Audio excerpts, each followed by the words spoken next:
تشكيل الأهلي الأفضل لمواجهة فاركو في الدوري المصري وطريقة لعب الأهلي الأنسب. مع كولر دايما بنلعب 4-3-3، وهنا لازم نبقى عارفين ان 4-3-3 محتاجة امكانيات وادوات قوية جدا علشان تقدر تجيد بطريقة اللعب دي وتقدم افضل اداء عندك.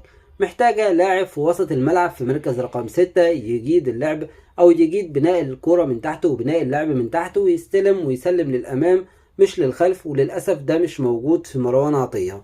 طريقة لعب 4-3-3 بتحتاج 2 في وسط الملعب في مركز 8 عندهم وجبات هجومية قوية جدا وعندهم أدوار دفاعية أقوى، بيقدروا يستحوذوا على الكورة ويقدروا يصنعوا الفارق على حدود منطقة الجزاء، سواء بباص سواء بالتكملة داخل منطقة جزاء الخصم، سواء بالتسديد سواء بالتسجيل، وده مش موجود حاليا ومش متوفر حاليا. بتحتاج 2 أجنحة طرف يكونوا صراع جدا مهاريين جدا، عندهم القوة البدنية والقوة الفنية في قمة حالتهم الفنية والبدنية، يقدروا يعملوا عرضيات، يقدروا يسددوا، يقدروا يراوغوا، ويقدروا يقوموا بالدور الدفاعي والدور الهجومي، ودول للأسف مش موجودين حاليا. ما عندناش أصلا أجنحة باستثناء حسين الشحات. إذا لازم كمدرب تدور على طريقة لعب تناسب الناس اللي موجودة عندك والإمكانيات واللعيبة اللي عندك. لازم توظف كل لاعب في مكانه بشكل صحيح بطريقة لعب مناسبة تقدر تستفاد منهم وتقدر تقدم أداء ويكون فيه شكل جديد للأهلي وفيه تنوع في اللعب. لأن طول ما أنت بتلعب 4-3-3 وأنت كمان ما عندكش أي إضافات وكمان عندك غيابات كتير جدا، صدقني الأداء هيكون من سيء لأسوأ.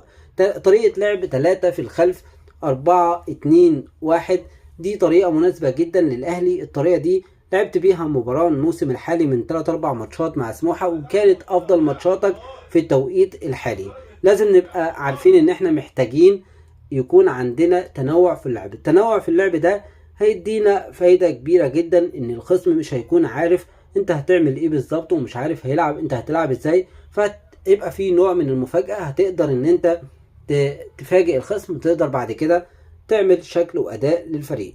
التشكيل الأنسب بالنسبة ليا في حراسة المرمى محمد الشناوي، باك يمين محمد هاني أو مساك يمين محمد هاني، وده لسببين. محمد هاني بيجيد الخروج بالكرة بشكل كويس جدا، وده لأن محمد هاني لعيب كرة عالي جدا بغض النظر عن أدواره الهجومية اللي مش موجودة، بغض النظر عن بعض الأوقات اللي بيكون مش مركز فيها. لكن محمد هاني لو لعب مساك يمين هيجيد ان انت تقدر تخرج بالكرة عليه في كل مرة ويقدر يفيدك بشكل كويس جدا. ومنه محمد هاني هيدي افضلية للظهير اليمين عمر كمال عبد الواحد ان هو يقوم بالادوار الهجومية بشكل كويس جدا.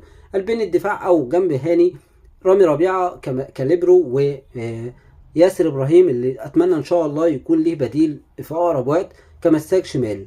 تلعب في وسط الملعب ظهير ايمن زي ما قلنا عمر كمال عبد الواحد، وتستفاد من النواحي الهجوميه اللي بيقدمها عمر كمال بعد رجوعه من الاصابه. في وسط الملعب عمر الساعي بمهام في مركز رقم 6. ممكن ان انت تخلي عمر الساعي في الخط الامامي دايما او للزياده الهجوميه، وفي نفس الوقت مروان عطيه في وسط الملعب كديفندر 6 زي ما كنا بنلعب زمان بشوقي وحسني مع المنتخب. هتلاقي في تبادل، واحد عنده ادوار هجوميه وواحد عنده ادوار دفاعيه. كريم الدبيس هجوميا عالي جدا، عمل 4 اسيست او 3 اسيست في الوقت القليل اللي شارك فيه مع الاهلي.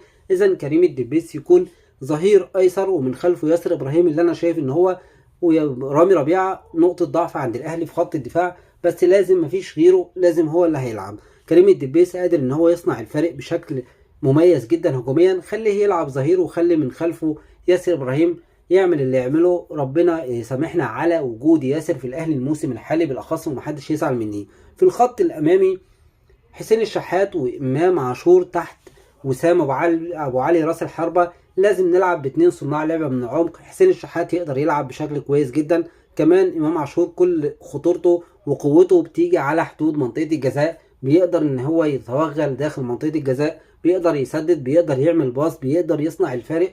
لازم امام عاشور يكون قريب من منطقه الجزاء وجنبه حسين الشحات، قدامه مسامة ابو علي اللي محتاج حد يلعبه كوره، محتاج حد يوصله للمرمى. ده التشكيل الافضل والتشكيل المناسب والتشكيل اللي لازم الاهلي يلعب بيه الفتره الجايه علشان يعوض الغيابات اللي عنده ويعوض العجز اللي موجود في اللعيبه، وكمان طريقه اللعب الانسب. اشوفكم في فيديو جديد ان شاء الله.